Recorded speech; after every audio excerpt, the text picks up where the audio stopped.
Hello everyone, this is Khushbu Chauhan from Nucleic Acid Biochemistry Lab, and today I am going to present assignment for neuroscience course. Today I am going to present a research article on related to sepsis. So first of all, I'll begin with sepsis. Sepsis is our body's overactive and extreme response to an infection. Sepsis is a life-threatening medical emergency. The body releases immune chemicals into the blood to combat the infection. Those chemicals trigger widespread inflammation, which leads to blood clots and leaky blood vessels. As a result, blood flow is impaired and that deprives organs of nutrients and oxygen and leads to organ damage. Many types of microbes can cause sepsis, including bacteria, fungi, and viruses. Most sepsis is caused by bacterial infections, but it can be a complication of other infections, including viral infections such as COVID-19 or influenza. Common symptoms of sepsis are fever, cold, rapid breathing and heart rate, rash, confusion, disorientation. Many of these symptoms are also common in other conditions, making sepsis difficult to diagnose, especially in its early stages. Uh, though it can be, if though so many people can be affected by the sepsis, but risk is higher for adult older than 65 years, babies under 1 year of age, people with impaired immune systems, people with chronic diseases such as diabetes, HIV, and cancer. When we talk about the diagnosis, doctors often order several tests to try to pinpoint the underlying infection. The first is blood test. A blood sample drawn from two distinct sites is tested for. One, evidence of infection clotting problems, abnormal liver or kidney function, impaired oxygen availability, and electrolyte imbalances. Apart from that, urine test. Uh, if signs of urinary tract infection occurs. The other test is a wound and respiratory secretion test. If there is a wound that appears to be infected or if there is mucus in the cuff. And then imaging test. If the site of infection is not obvious, one or more of the following imaging tests may be performed. X-ray. X-ray are good for visualization problems in lungs. Then computerized tomography, which is CT. It can be used to diagnose the infection in appendix or pancreas. Ultrasound. It is useful for to check infection in your in the gallbladder or ovaries, and magnetic resonance imaging, which is MRI, for it is useful in identifying soft tissue infections. When we talk about medications, a number of medications are used in treating sepsis, which include antibiotics. Treatment with antibiotic should begin immediately, initially with broad spectrum antibiotics. After learning the results of blood test, one may switch to different antibiotic that's targeted to fight the particular bacteria causing the infection. The other type of treatment is intravenous fluids. People who have sepsis often receive intravenous fluids right away, usually within 3 hours. Then next category is vasopressors. If blood pressure remains too low even after receiving intravenous fluids, a pressure medication may be given, which constricts blood vessels and helps to increase blood pressure. Other medications can also be received, including low dose of corticosteroids, insulin to help maintaining the stable blood sugar levels, drugs that modify the immune system responses, painkillers or sedatives like this. Now, sepsis associated encephalopathy, which is known as SAE, is commonly complicated by septic conditions and is responsible for increased mortality and poor outcomes in septic patients. Uncontrolled neuroinflammation and ischemic injuries are major contributors to brain dysfunction, which arises from intractable immune malfunction and the collapse of neuroendocrine immune networks, such as anti-inflammatory pathway, hypothalamic, pituitary, adrenal axis, and sympathetic nervous system. Dysfunction in these neuromodulatory mechanisms compromised by SAE jeopardize systemic immune responses, including those of neutrophil macrophages, monocytes, dendritic cells, and T lymphocyte, which ultimately result in a vicious cycle between brain injury and a progressively aberrant immune response. This is the pathogenesis of SAE. Neuroinflammation and ischemic injury are considered as main cause of SAE. In figure A, we can see which arises from a dysregulated peripheral response to infection.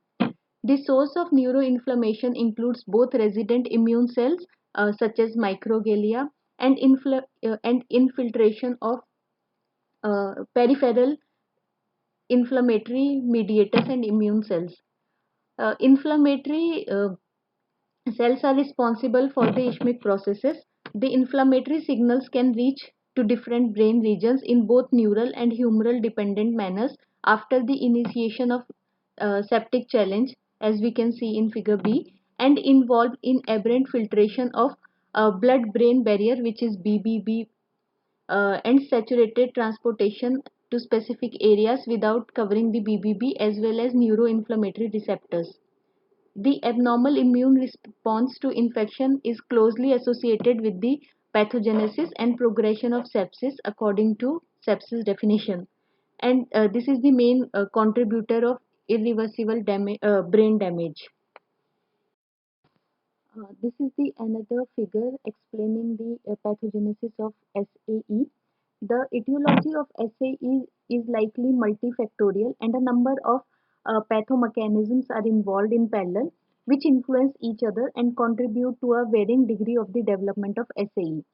These factors may involve ischemic or lesions, a compromised blood-brain barrier, neuroinflammatory processes like change in neural uh, synaptic spine density, and dysregulation of neurotransmitter, etc. So I'm going to present this research article which was published in Journal of Neuroinflammation in this year 2020 only. And the title of this research article is Knockdown of Long Non-Coding RNA SOX2OT downregulates SOX2 to improve hippocampal neurogenesis and cognitive function in a mouse model of sepsis-associated encephalopathy. In this research article, researchers used adult C57BL male mice to knock down the expression of SOX2OT gene using siRNAs. Inhibiting SOX2OT signaling may be effective for treating or preventing neurodegeneration in SAE. Here come the methodology part. In this research article, adult males C57BL6J mice, which were 6 to 8 weeks old and weighed 25 to 31 gram, they were used. Only male mice were used in the experiments in order to minimize the heterogeneity due to gender differences in the pathology of encephalopathy. The mouse sepsis model was established using sickle ligation and perforation, which is CLP surgery. CLP mice were further treated with one of the following groups, which is treated with short interfering RNA against SOX2OT, siRNA against SOX2, or scramble control siRNA before performing CLP. After treating with siRNA, they were labeled with bromodeoxyuridine, and then after treating with siRNA, Morris water maze fear conditioning tests were performed, and sections of brain were analyzed by immunofluorescence, and at last statistical analysis was performed using ANOVA. This is the schematic illustration of the experimental design. Uh, A shows the timeline for naive, sham operated or CLP operated mice. B shows the timeline for mice injected with scramble control siRNA and SOX2OT siRNA. C shows the timeline for mice injected with scramble control siRNA or SOX2 siRNA. This is a schematic illustration for sickle ligation perforation system procedure and ICV injection. Um, Figure A shows the CLP procedure. The basis of the cecum is indicated by the yellow line. The cecum is located as indicated by the dotted green line at half the distance between distal pole and the base of the cecum. Figure B shows the injection site of the mouse lateral ventricle. The injection site is at 1 mm lateral and 0.5 mm posterior to the bregma over the left hemisphere. Figure Figure C shows the needle with a 10 microliter syringe, which was used for the injection into the lateral ventricle 2.5 mm deep, perpendicular to the skull surface. Figure 3 shows the cognitive impairment of SOX2-OT and SOX2 upregulation in the mouse model for um sepsis-associated encephalopathy. In the Morris-Water maze, escape latency progressively decreased over the first 4 days of training in all the groups, as we can see in figure A, 3A. The CLP group had longer escape latencies than the sham group on the days 2 and 4. In figure B, we can see there was no difference in swimming speed among the groups, which suggests that no motor dysfunction uh, can be observed in any mice. Compared to the sham operated group, the CLP group spent a shorter amount of time and had fewer crossings in the target quadrant on the test day, which we can see in figure C and D. CLP mice exhibited shorter freezing time than sham mice in the uh, contextual fear conditioning test in figure E. These results suggest that CLP mice displayed an environment-dependent impairment of the fear conditioning response. Although CLP and sham mice showed similar freezing time in the hippocampal dependent fear conditioning test in figure 3F, which suggests that the impairment was only in the hippocampus. In figure G, we can see CLP mice showed progressively higher level of SOX2-OT transcript and SOX2 transcript than sham mice on days 3, 7 and 14 after the CLP surgery. Figure 4 shows the SOX2-OT knockdown attenuated sepsis-induced cognitive dysfunction in mice with SAE. In the Morris-Water maze assay, all CLP groups had longer escape latencies than the sham group on days 2 to 4 regardless of SOX2-OT levels, but CLP mice transfected with SOX2-OT siRNA had shorter escape latencies than mice with CLP alone. We can see in figure 4A, which suggests this data suggests that SOX2-OT knockdown improved learning and memory in sepsis mice. Uh, in 4B, we can see there was no difference in swimming speed between the groups compared to sham animals. CLP mice spent less time in the target quadrant and had fewer crossings in the target quadrant on the test day. Figure 4C to figure 4E, we can see this. And then SOX2-OT knockdown in CLP mice prolonged time in the target quadrant and led to more crossings. No significant differences were observed between CLP mice transfected with scrambled siRNA and non-transfected CLP mice. In figure 4F, we can see all CLP mice had shorter freezing time in the fear conditioning test than the sham mice, and SOX2-OT knockdown prolonged freezing time in the CLP animals. These data suggest that SOX2-OT knockdown protected against environment-dependent impairment of the fear conditioning response, and in 4G, the group showed no difference in freezing time in the hippocampal independent cued fear conditioning test, which is opposite from the previous group. This figure shows the SOX2-OT knockdown using siRNA attenuated the loss of cell proliferation and mature neurons and reduced uh, glial differentiation in the hippocampus of mice and SAE. Representative immunofluorescence micrograph shows in figure A BRDU positive and DCX positive cells. Figure B shows BRDU and GFAP cells. Figure C shows the BRDU positive and NEUN positive neurons in the hippocampus from CLP mice injected with the siRNA. And then figure D and E and F shows the quantification of it is the quantification of immunofluorescent cell which stain positive for in figure D BRDU DCX, figure E BRDU GFAP, and figure C BRDU and new and positive CLP mice had fewer BRDU positive DCX positive cells but more BRDU positive GFAP glial cells in the hippocampus than sham controls.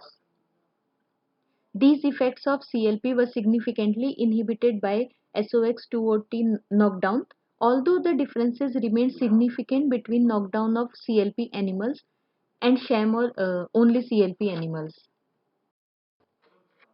Figure 6 shows the SOX2-OT knockdown attenuated changes in neuronal marker levels in the hippocampus of mice with SAE.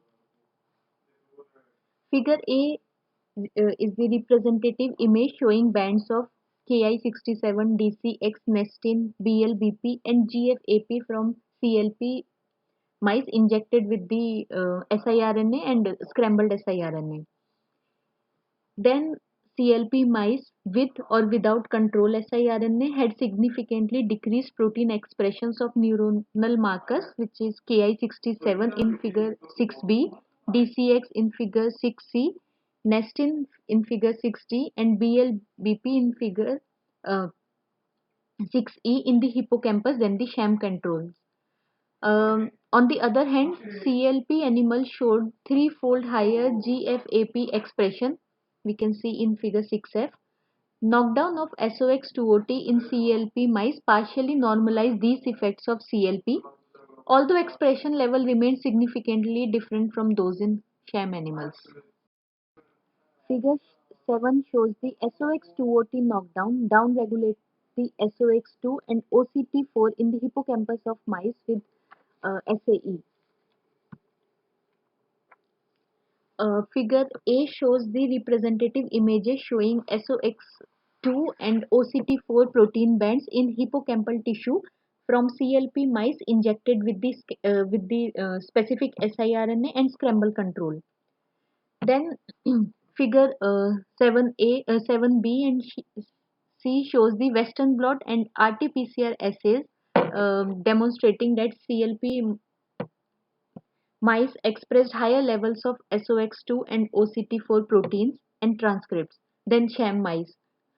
Treating CLP animals with specific siRNA downregulated the SOX2 and OCT4 at the protein and mRNA levels. Although no significant difference was detected between CLP mice transfected with scrambled siRNA and untransfected CLP mice. Figure 8 shows the SOX2 knockdown using siRNA elevated sepsis-induced cognitive dysfunction in SAE mice. In the Morris water maze, SOX2 siRNA decreased the escape latency in the CLP mice in figure 8a, while there was no difference in swimming speed among the groups, as we can see clearly in figure 8b. Similarly, SOX2 siRNA transfected mice spent more time in and had more crossing of the target quadrant than untransfected CLP mice. We can see in figures C and D. And SOX2 knockdown led to longer freezing time. In figure E and F, we can see the freezing time is longer. Figure 9 shows the SOX2 siRNA attenuated the loss of cell proliferation and mature neurons and reduced glial differentiation in the hippocampus from SAE mice. Figure A shows the BRDU and DCX positive cells. Figure B shows the BRDU GFAP glial cells. And figure C shows the BRDU and neurons in hippocampal CLP mice injected with SOX2 siRNA. And then figure D, E, and F are the quantification of fluorescent cells which stain positive for respective groups. Hereby, I conclude this research article. This interesting study provides additional insights into the mechanism behind cognitive deficits in sepsis-associated encephalopathy. The data presented here suggests that first of all, sepsis induced by CLP surgery led to cognitive dysfunction and upregulation of SOX2-OT and SOX2. Second, SOX2-OT knockdown inhibited downstream SOX2 expression and levels of neuronal markers in CLP mice and reduced the number of cells positively stained for BRDU plus double cortin and BRDU plus neo-N except for BRDU plus GFAP. And third, SOX2 knockdown produced similar effects as SOX2-OT knockdown. Collectively, all these data suggested that inhibiting the SOX2-OT and SOX2 signaling axis can protect the hippocampus from neurodegeneration, and the authors provide preliminary evidence that targeting this signaling pathway, SOX2-OT and SOX2 signaling pathway, may provide a therapeutic strategy for treating and preventing neurodegeneration in sepsis associated encephalopathy. Thank you so much for your kind attention. Have a nice day. Thank you.